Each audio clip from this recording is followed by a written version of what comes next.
Now, switching gears, it has now been 6 weeks since the Affordable Care Act's new marketplaces opened for business. I think it's fair to say that the rollout has been rough so far, and I think everybody understands that I'm not happy about the fact that the rollout has been wrought with a whole range of problems that I've been deeply concerned about. But today I want to talk about what we know after these first few weeks and what we're doing to implement and improve the law. Yesterday, the White House announced that in the first month, more than 100,000 Americans successfully enrolled in new insurance plans. Is that as high a number as we'd like? Absolutely not. But it does mean that people want affordable health care. The problems of the website have prevented too many Americans from completing the enrollment process, and that's on us, not on them. But there's no question that there's real demand for quality, affordable health insurance. In the first month, nearly 1 million people successfully completed an application for themselves or their families. Those applications represent more than 1.5 million people. Of those 1.5 million people, 106,000 of them have successfully signed up to get covered. Another 396,000 have the ability to gain access to Medicaid under the Affordable Care Act. That's been less reported on, but it shouldn't be. Americans who are having a difficult time, who are poor, many of them working, may have a disability. They're Americans like everybody else, and the fact that they are now able to get insurance is going to be critically important. Later today, I'll be in Ohio, where Governor Kasich, a Republican, has expanded Medicaid under the Affordable Care Act, and as many as 275,000 Ohioans will ultimately be better off because of it. And if every governor followed suit, another 5.4 million Americans could gain access to health care next year. So, bottom line is, in just 1 month, despite all the problems that we've seen with the website, more than 500,000 Americans could know the security of health care by January 1st. Many of them for the first time in their lives, and that's life-changing, and it's significant. That still leaves about 1 million Americans who successfully made it through the website, now qualified to buy insurance, but haven't picked a plan yet. And there's no question that if the website were working as it's supposed to, that number would be much higher of people who've actually enrolled. So that's problem number one, making sure that the website works the way it's supposed to.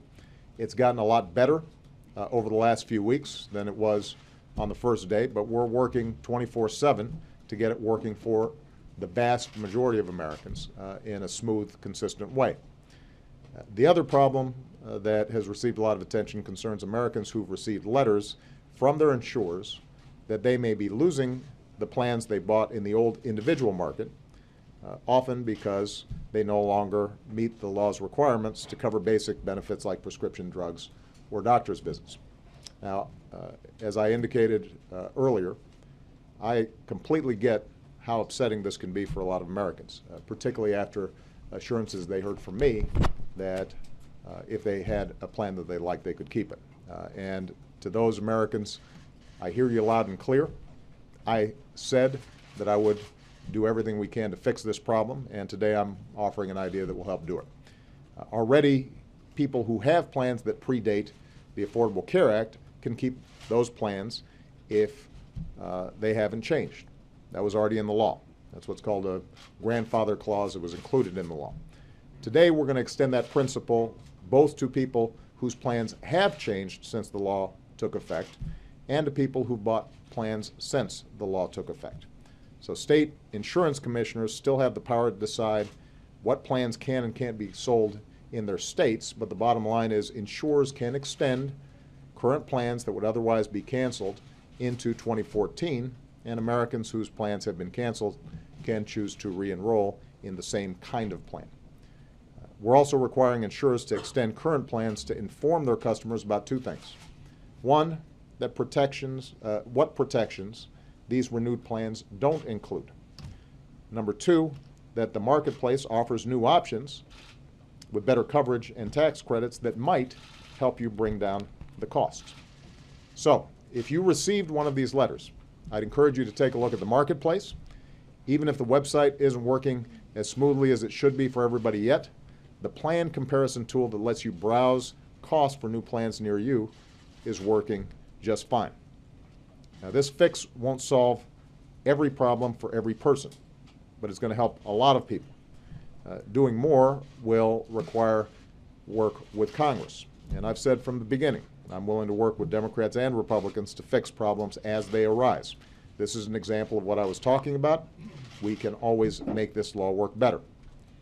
It is important to understand, though, that the old individual market was not working well. And it's important that we don't pretend that somehow that's a place worth going back to. Too often it works fine as long as you stay healthy. It doesn't work well when you're sick. So year after year, Americans were routinely exposed to financial ruin or denied coverage due to minor pre-existing conditions or dropped from coverage altogether, even if they paid their premiums on time. That's one of the reasons we pursued this reform in the first place.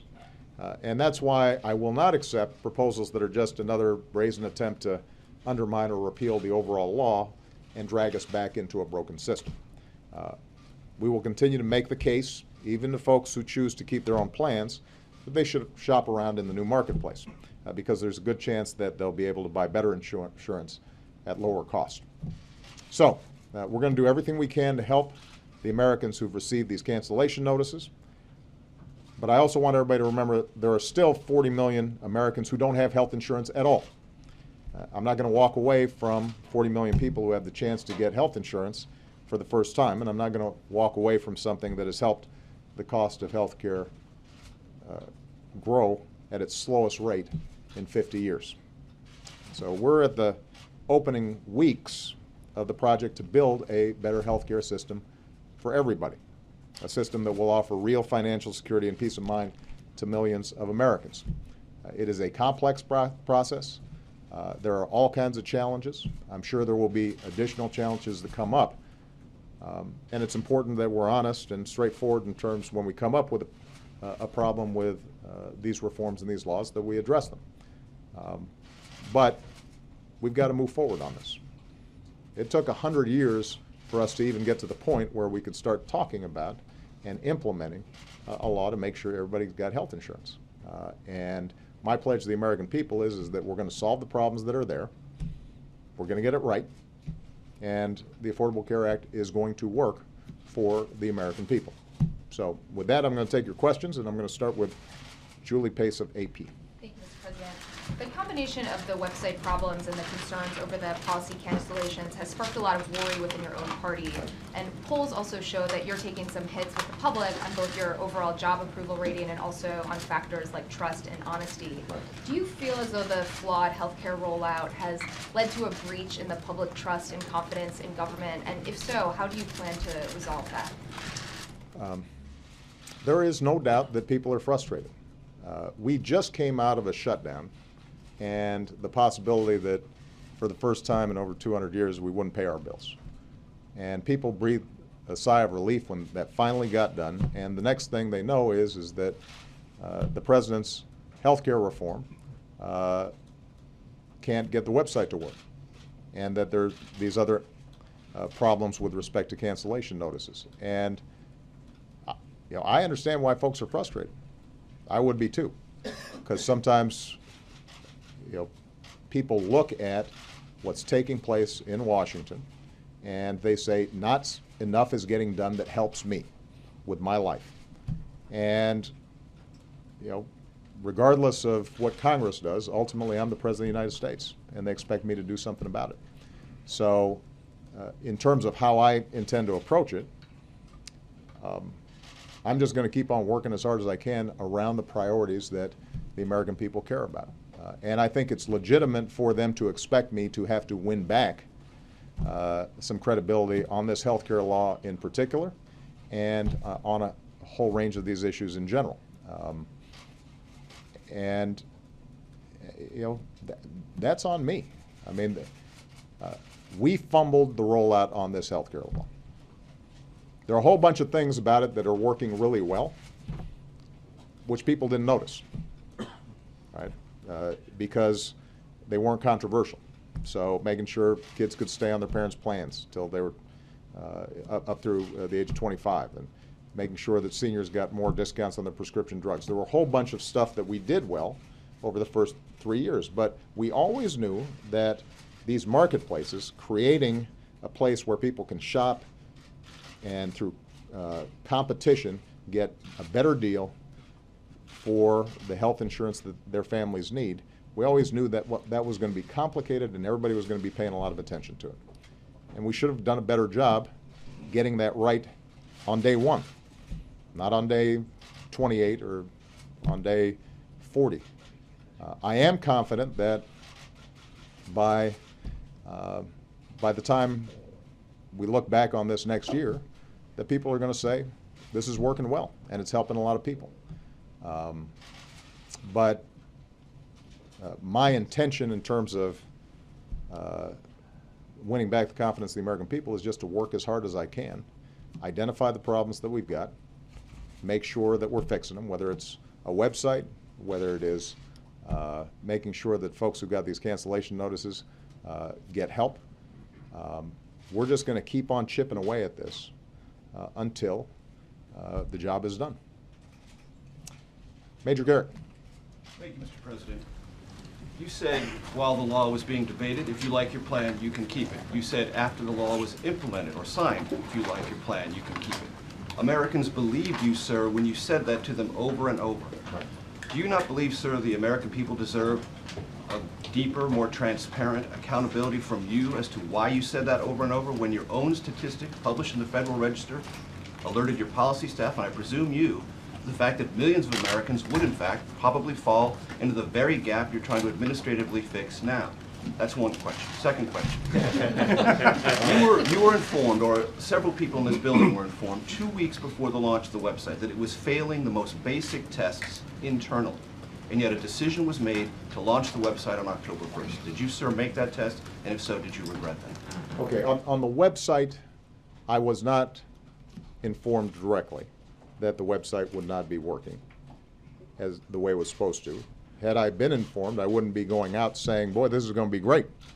You know, I'm accused of a lot of things, but I don't think I'm stupid enough to go around saying this is going to be like shopping on Amazon or Travelocity a week before the website opens if I thought that it wasn't going to work.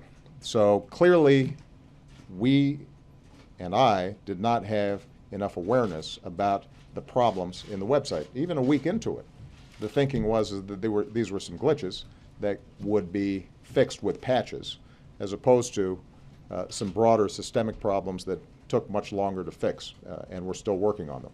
So you know, that doesn't excuse the fact that they just don't work, but I think it's fair to say that no, Garrett, Major, we would not have rolled out something knowing very well that it wasn't going to work the way it was supposed to, given all the scrutiny that we knew was going to be on the website. With respect to the pledge I made that if you like your plan, you can keep it. I think, you know, and I've said in interviews that there is no doubt that the way I put that forward unequivocally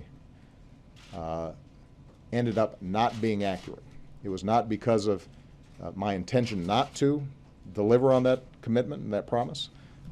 We put a grandfather clause into the law, but it was insufficient.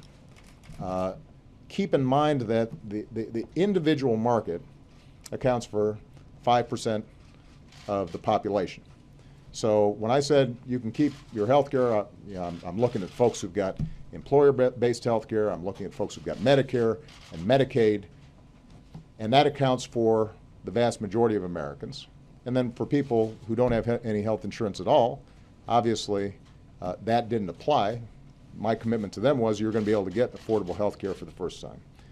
You have an individual market that accounts for about 5% of the population, and our working assumption was, my working assumption was, that the majority of those folks would find better policies at lower costs or the same costs in the marketplaces, and that the universe of folks who potentially would not find a better deal in the marketplaces, the grandfather clause would work sufficiently for them. And it didn't. And again, that's on us, which is why that's on me. And that's why I'm trying to fix it. And as I said earlier, I guess last week, and I will repeat, that's something I deeply regret because it's scary getting a cancellation notice. Now, it is important to understand that out of that population, typically, there is constant churn in that market. This market is not very stable and reliable for people. So people have a lot of complaints when they're in that marketplace. As long as you're healthy, things seem to be going pretty good. And so a lot of people think, I've got pretty good insurance, until they get sick, and then suddenly they look at the fine print and they've got a $50,000 out-of-pocket expense that they can't pay. We know that on average, over the last decade, each year, premiums in that individual market would go up an average of 15% a year. I know that because when we were talking about healthcare reform, one of the complaints was, I bought healthcare in the individual market, and I just got a notice from the insurer. They dropped me after I had an illness, or my premiums skyrocketed by 20 or 30%. Why aren't we doing something about this? So part of what our goal has been is to make sure that that individual market is stable and fair and has the kind of consumer protections that make sure that people don't get a rude surprise when they really need health insurance.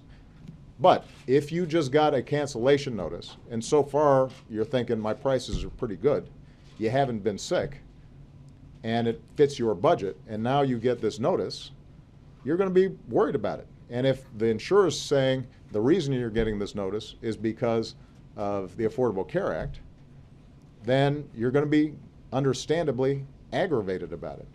Now, for a big portion of those people, the truth is they might have got a notice saying, we're jacking up your rates by 30%. They might have said from here on out, we're not going to cover X, Y, and Z illnesses. We're changing the policy, because these were all 12-month policies. The insurance companies were under no obligation to renew the exact same policies that you had before.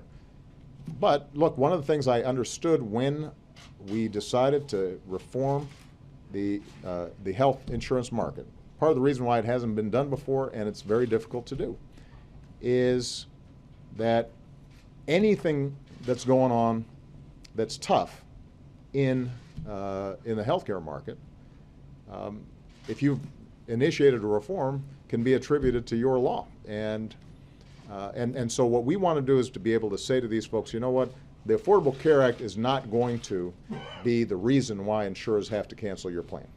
Now, what folks may find is the insurance companies may still come back and say, we want to charge you 20% more than we did last year, or we're not going to cover prescription drugs now.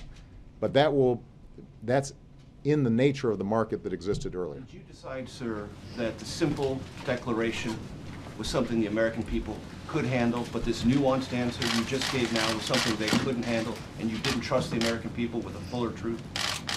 No, I think, as I said earlier, Major, my expectation was that for 98% of the American people, either it genuinely wouldn't change at all, or they'd be pleasantly surprised with the options in the marketplace, and that the grandfather clause would cover the rest. That proved not to be the case. And that's on me. And the American people, those who got cancellation notices, do deserve and have received an apology from me, but they don't want just words. What they want is whether we can make sure that they are in a better place and that we meet that commitment.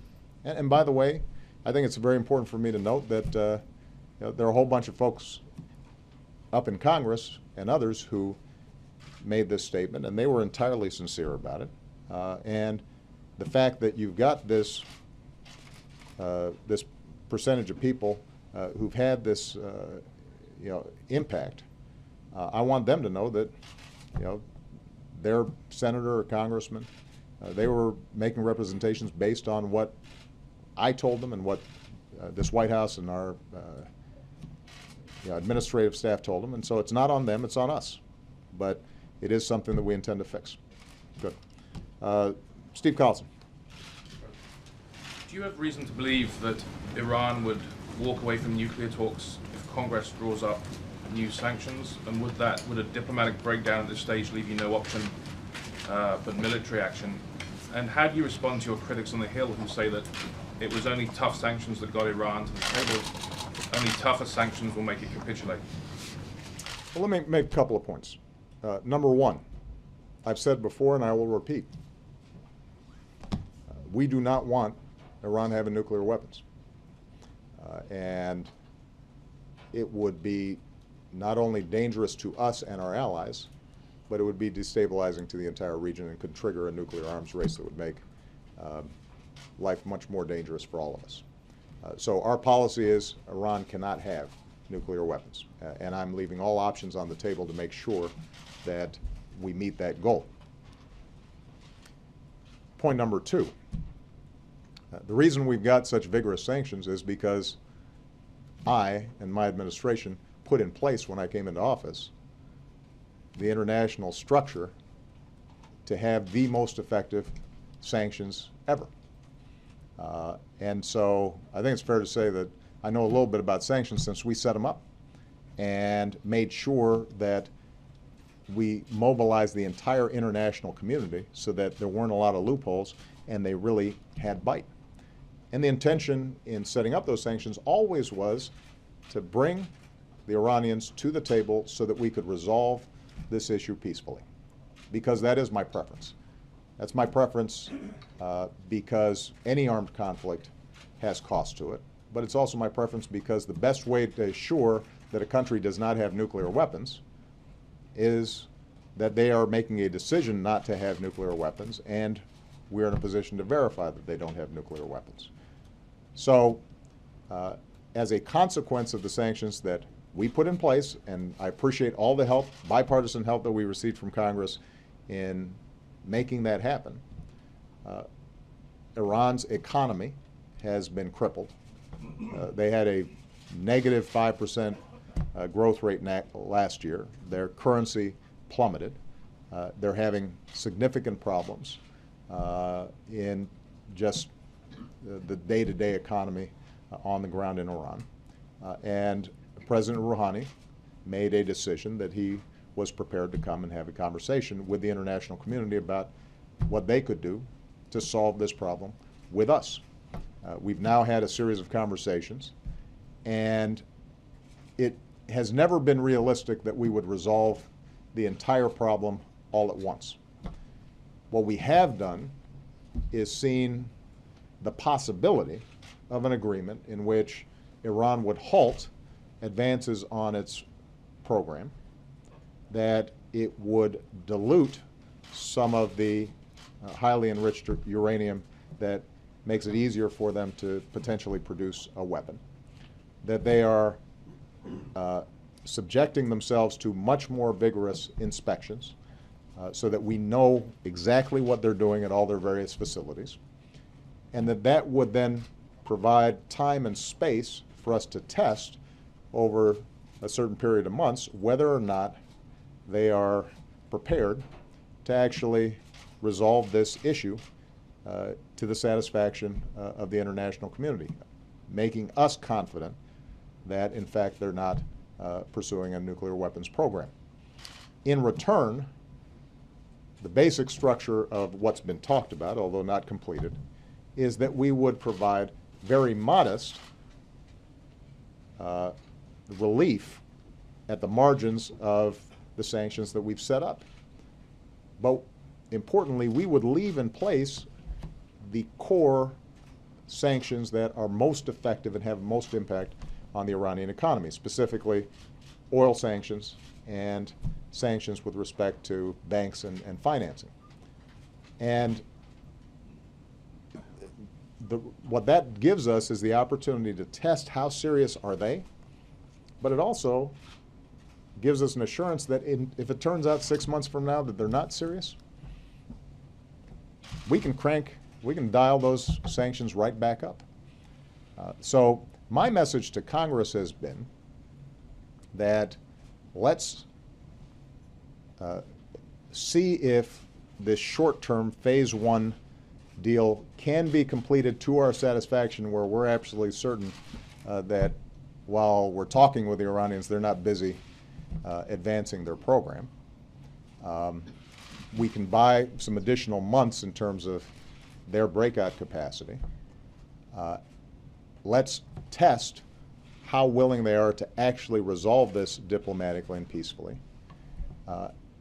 We will have lost nothing if at the end of the day it turns out that they are not prepared to provide the international community the hard proof and assurances necessary for us to know that they're not pursuing a nuclear weapon. And if that's turns out to be the case, then not only is our entire sanctions infrastructure still in place, not only are they still losing money from the fact that they can't sell their oil and get revenue from their oil as easily, even throughout these talks, but other options remain.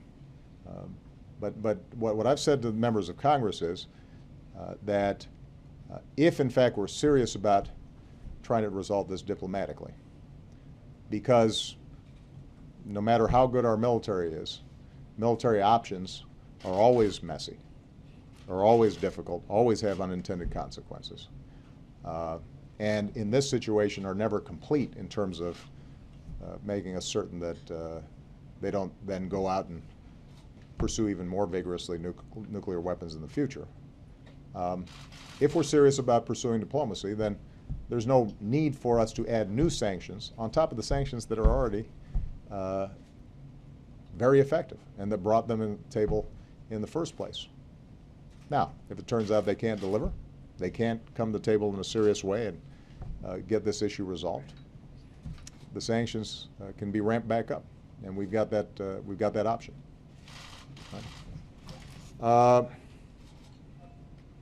Roger Runningen.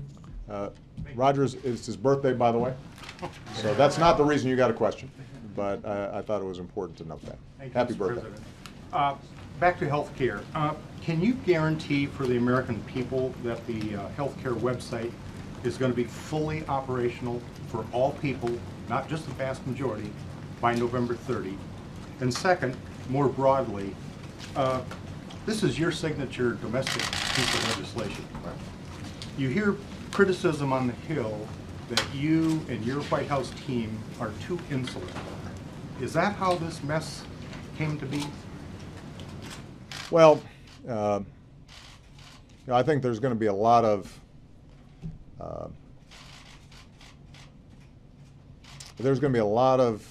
evaluation of how we got to this point, and I assure you that I've been asking a lot of questions about that. The truth is that this is, number one, very complicated. The website itself is doing a lot of stuff.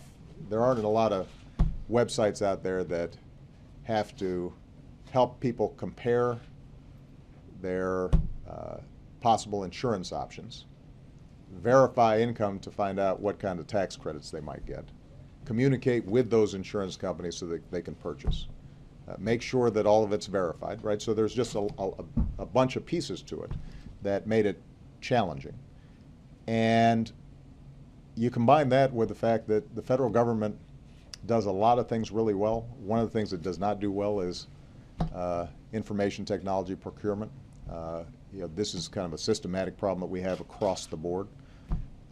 And it is not surprising then that there were going to be some problems. Now, I think we have to ask ourselves some hard questions inside the White House as opposed to why we didn't see more of these problems coming earlier on. A, so we could set expectations. B, so that we could look for different ways for people to end up applying. So, ultimately, you're right.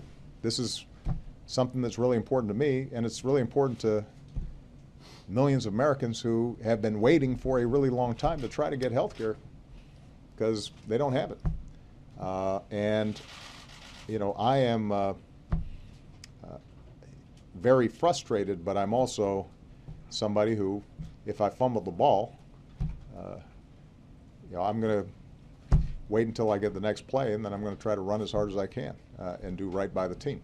So, ultimately, I'm the head of this team. We did fumble the ball on it, and what I'm going to do is make sure that we get it fixed. In terms of what happens on November 30th or December 1st, I think it's fair to say that the improvement will be marked and noticeable. The website will work much better on November 30th, December 1st, than it worked certainly on October 1st. That's a pretty low bar. It'll be working a lot better than it was last week, and will be working better than it was this week, which means that the majority of people who go to the website will see a website that is working the way it's supposed to. I think it is not possible for me to guarantee that 100% of the people 100% of the time going on this website will have a perfectly seamless, smooth experience. We're going to have to continue to improve it even after November 30th, December 1st. But the majority of people who use it will be able to see it operate the way it was supposed to. One thing that we've discovered, though, that I think is worth noting, a lot of focus has been on the website and the technology. And that's partly because that's how we initially identified it. These are glitches. What we're discovering is that part of the problem has been technology, hardware and software, and that's being upgraded. But even if we get the hardware and software working exactly the way it's supposed to, with relatively minor glitches, what we're also discovering is that insurance is complicated to buy. And another mistake that we made, I think, was underestimating the difficulties of people purchasing insurance online and shopping for a lot of options with a lot of costs and a lot of different benefits and plans, and somehow expecting that would be very smooth. And then they've also got to try to apply for tax credits on the website. So what we're doing, even as we're trying to solve the technical problems, is also what can we do to make the application a little bit simpler? What can we do to make it in English as opposed to bureaucratese? Are there steps that we can skip while still getting the core information that people need? And part of what we're realizing is that there are going to be a certain portion of people who are just going to need more help and more hand-holding in the application process. And so I guess part of the continuous improvement that I'm looking at is not just a technical issue. It's also, can we streamline the application process? What are we doing to give people more assistance in the application process? How do the call centers and the people who are helping folks in person, how are they trained so that things can go more smoothly? Because the bottom line ultimately is I just want people to know what their options are in a clear way. Buying health insurance is never going to be like buying a song on iTunes. It's just a much more complicated transaction. But I think we can continue to make it better. All of which is to say that on December 1st, November 30th, it will be a lot better. But there will still be some problems. Some of those will not be because of technological problems, although I'm sure that there will still be some glitches that have to be smoothed out. Some of it's going to be how are we making this application process more user-friendly for folks. And one good example of this, by the way, just to use an analogy, when we came into office, we heard a lot of complaints about the financial aid forms that families have to fill out to get federal financial aid. And I actually remember applying for some of that stuff and remember how difficult and confusing it was. And Arnie Duncan over at Education worked with a team to see what we could do to simplify it, and it made a big difference.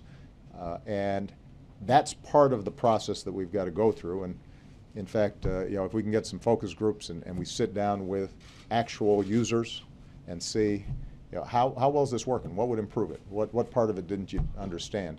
That all, I think, is part of what we're going to be working on in the weeks ahead. What about the insularity criticism that you hear on the Hill? I've got to say, I meet with an awful lot of folks, and I talk to an awful lot of folks every day. And I have lunches with CEOs and IT venture capitalists and labor leaders and pretty much folks from all walks of life on a whole bunch of topics. And if you looked at my schedule on any given day, we're interacting with a whole lot of people. And I think it's fair to say that we have a pretty good track record of working with folks on technology and IT from our campaign, where both in 2008 and 2012,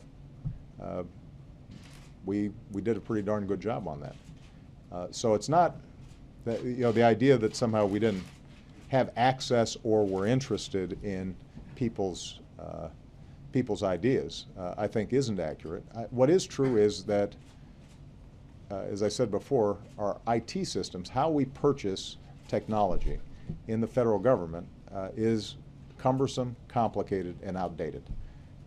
And so this isn't a situation where on my campaign I could simply say, who are the best folks out there? Let's get them around a table. Let's figure out what we're doing, and we're just going to continue to improve it and refine it and work on our goals. If you're doing it at the federal government level, you're going through 40 pages of specs and this and that and the other, and there are all kinds of laws involved, and it makes it more difficult. It's part of the reason why chronically federal IT programs are over budget, behind schedule. And one of the, when I do some Monday morning quarterbacking on myself, one of the things that I do recognize is, since I know that the federal government has not been good at this stuff in the past, 2 years ago, as we were thinking about this, we might have done more to make sure that we were breaking the mold on how we were going to be setting this up. But that doesn't help us now. We got to move forward. Jeff Mason. Thank you, Mr. President. Today's fix that you just announced leaves it up to state insurance commissioners and insurance companies to ultimately decide whether to allow old policies to be renewed for a year. How confident are you that they will do that? And secondly, how concerned are you that this flawed rollout may hurt Democrats' chances in next year's midterm elections and your ability to advance other priorities such as immigration reform? On the first question, traditionally, state insurance commissioners make decisions about what plans can be or cannot be sold, how they interact with insurers. What we're essentially saying is the Affordable Care Act is not going to be the factor in what happens with folks in the individual market. And my guess is right away you're going to see a number of state insurance commissioners exercise it. Part of the challenge is the individual markets are different in different states. There's some states that have individual insurance markets that already have almost all the consumer protections that the Affordable Care Act does. They match up pretty good. It's not some big jump for folks to move into the marketplace. In others, they're pretty low standards, so you can sell pretty substandard plans in those markets, and that's where people might see a bigger jump in their premiums. So I think there's going to be some state-by-state evaluation on how this is handled. But the key point is that it allows us to be able to say to the folks who receive these notices, look, I, the President of the United States, and the insurance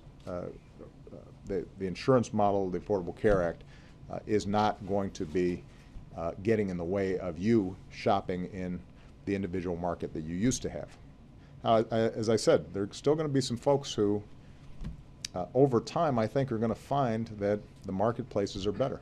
One way I described this to, I met with a group of senators when this issue first came up.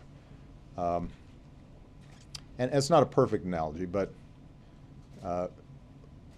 you know, we made a decision as a society that every car has to have a seatbelt or airbags.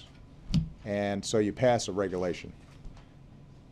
And there's some additional costs, particularly at the start, of increasing the safety and protections. But we make a decision as a society that the costs are outweighed by the benefits of all the lives that are saved.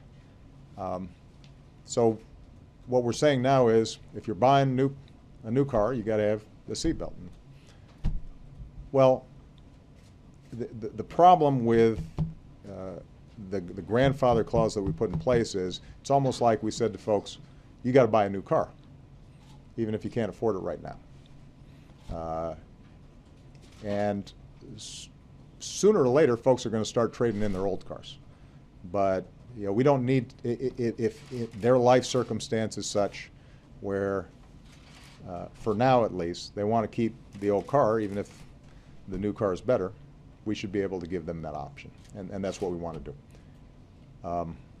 And by the way, that's what we should have been able to do in drafting the rules in the first place. So again, you know, these are two fumbles on something that, on a big game, but the game's not over. With respect to the politics of it, you know, I'll let you guys do a lot of the work on projecting what this means for various political scenarios. There is no doubt that our failure to roll out the ACA smoothly has put a burden on Democrats, whether they're running or not, because they stood up and supported this effort through thick and thin. And you know, I feel deeply responsible for making it harder for them rather than easier for them to continue to promote the core values that I think led them to support this thing in the first place, which is, in this country, as wealthy as we are, everybody should be able to have the security of affordable health care. And that's why I feel so strongly about fixing it. My first and foremost obligation is the American people to make sure that they can get what's there if we can just get the darn website working and smooth this thing out, which is plans that are affordable and allow them to take advantage of tax credits and give them a better deal. But I also do feel an obligation to everybody out there who supported this effort. You know, when we don't do a good job on the rollout, we're letting them down. And you know, I don't like doing that. So my commitment to them is, we're going to just keep on doing better every day until we get it done. And in terms of the impact on me, I think to some extent I addressed it when I talked to Julie. You know, there are going to be ups and downs during the course of my presidency. And yeah, I think I said early on when I was running, I am not a perfect man and I will not be a perfect president.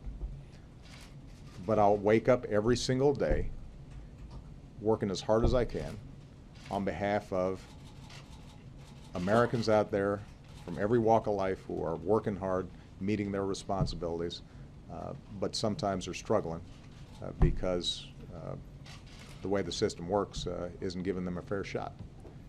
And that pledge I haven't broken. That commitment, that promise continues to be continues to hold. The promise that I wouldn't be perfect, number one, but also the promise that as long as I've got the honor of having this office, I'm just going to work as hard as I can to make things better for folks. And what that means specifically in this healthcare arena is we can't go back to the status quo. I mean, right now, everybody is properly focused on us not doing a good job on the rollout. And that's legitimate, and I get it. There have been times where I thought we were kind of, slapped around a little bit unjustly. This one's deserved, right? It's on us. But we can't lose sight of the fact that the status quo before the Affordable Care Act was not working at all. If the healthcare system had been working fine, and everybody had high quality health insurance at affordable prices, I wouldn't have made it a priority. We wouldn't have been fighting this hard to get it done. Which is why when I see sometimes folks up on Capitol Hill and Republicans in particular who have been suggesting, repeal, let's get rid of this thing, I keep on asking, what is it that you want to do? Are you suggesting that the status quo was working? Because it wasn't, and everybody knows it. It wasn't working in the individual market, and it certainly wasn't working for the 41 million people who didn't have health insurance. And so what we did was we chose a path that was the least disruptive to try to finally make sure that healthcare is treated in this country like it is in every other advanced country, that it's not some privilege that just a certain portion of people can have, but it's something that everybody has some confidence about. And we didn't go far left and choose an approach that would have been much more disruptive. We didn't adopt some more conservative proposals that would have been much more disruptive. We tried to choose a way that built off the existing system. But it is complicated, it is hard, but I make no apologies for us taking this on, because somebody sooner or later had to do it. I do make apologies for not having executed better over the last several months. Do you think that execution and the flaws in the rollout will affect your ability to do other things, like immigration reform and other policy Well, look, priorities? if it comes to immigration reform,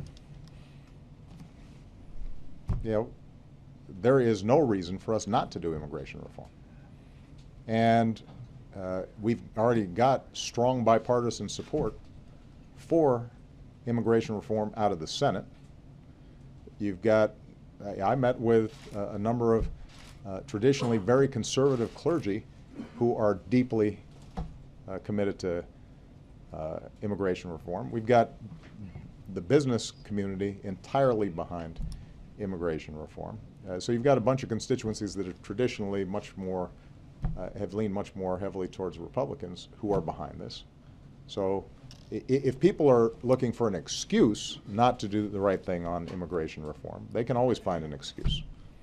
We've run out of time, or this is hard, or the list goes on and on. But my working assumption is people should want to do the right thing.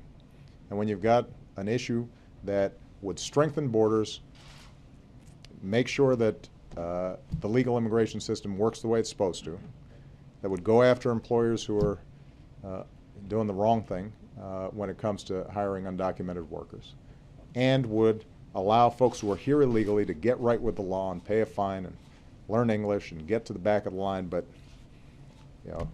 ultimately join fully our American community. When you've got a law that makes sense, you shouldn't be looking for an excuse not to do it. And I'm going to keep on pushing to make sure it gets done. Am I going to have to do some work to rebuild confidence around some of our initiatives? Yeah. But part of this job is the things that go right, you guys aren't going to write about. The things that go wrong get prominent attention. That's how it's always been. That's not unique to me as president. And I'm up to the challenge. We're going to get this done. All right? Thank you, everybody.